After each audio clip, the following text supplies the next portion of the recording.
যে ঢাকা থেকে চট্টগ্রামগামী new Daudkandi express নামে একটি বাসে এক বা দুইজন ব্যক্তি কর্তৃক কিছু গাঁজা বহন করে নিয়ে আসা হচ্ছে। এই তথ্যের ভিত্তিতে আমরা ডিরেকশন ব্যাটালিয়ন 7 এর একটি অভিযানিক দল ফেনী জেলার ফতেপুর এলাকায় একটি চেকপোস্ট স্থাপন করে। উক্ত চেকপোস্টে উক্ত বাসে আগমনকারী দুইজন প্যাসেঞ্জার সিনথিয়া ইসলাম এবং নাদিয়া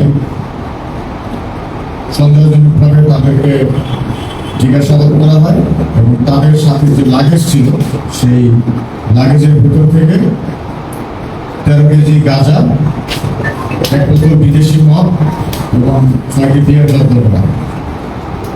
পরবর্তীতে তাদেরকে জিজ্ঞাসাবাদে জানা যায় যে তারা এই গাঁজাগুলো কুমিল্লার 14 গ্রাম উপজেলার ডুমরবাড়ি এলাকার নামক একটি এলাকা থেকে নিয়ে এসে তারা চট্টগ্রামের উদ্দেশ্যে আসছে।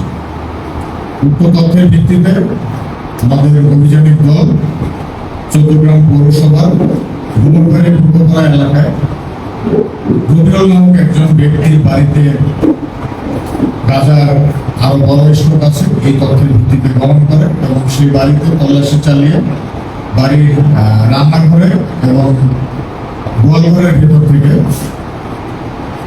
276 কেজি গাঁজা উদ্ধার করে এবং ঘটনাস্থল থেকে উক্ত ঘরের ভেতর থেকে আরো দুইজন আসামি নজিবুল হক এবং মোহাম্মদ সিয়াম নামে দুজনকে গ্রেপ্তার করে। গ্রেপ্তারকৃত আসামিদেরকে পরবর্তী আইনানুগ ব্যবস্থা গ্রহণ করার জন্য নিয়ে আসা হয়েছে এবং তাদেরকে প্রাথমিক জিজ্ঞাসাবাদ শেষে যেটা অনুমেয় হয়েছে যে এই গাঁজাগুলো ভারত থেকে বাংলাদেশে পাচার হয়ে এসেছে এবং এখান থেকে এইগুলো সবগুলোই চট্টগ্রামে পাঠানোর উদ্দেশ্যে সেখানে মজুত করা হয়েছিল। গাঁজা উদ্ধারকৃত গাঁজা এবং আসামিদেরকে পরবর্তী আইনের ব্যবস্থা গ্রহণ করা হবে। একই সাথে গত 25 জুন বিকেল 5:30 দিকে আমতলা উপজেলার কৈলারদ্বীপ ব্রিজ নাম একটি জায়গায় গোপন তথ্যের ভিত্তিতে ডিরেকশন ব্যাটালিয়ন 7 এর আরেকটি দল চেকপোস্ট স্থাপন করে এবং সিএনজিতে করে একজন প্যাসেঞ্জার আগমন করছিল যার নাম দোস্ত মোহাম্মদ। তিনি একজন রোহিঙ্গা নাগরিক। সন্দেহজনক হয় তাকে জিজ্ঞাসাবাদ করা হয়। পরবর্তীতে তিনি স্বীকার করেন যে তার পেটের ভিতরে করে ইয়াবা ক্যারি করছেন। পরবর্তীতে তাকে চট্টগ্রাম মেডিকেল কলেজ হাসপাতালে নিয়ে যাওয়া হয় এবং এক্সরে করার পর পাওয়া যায় যে তার পেটের ভিতরে ইয়াবা রয়েছে। এরপর তার পেট থেকে এই ইয়াবাগুলো বের করা হয়। এগুলোকে ছোট ছোট পোটলার মধ্যে থাকে।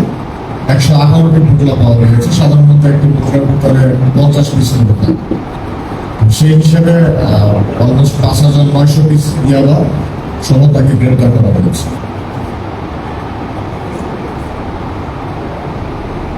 এছাড়াও গত 25 জুন মধ্যরাতে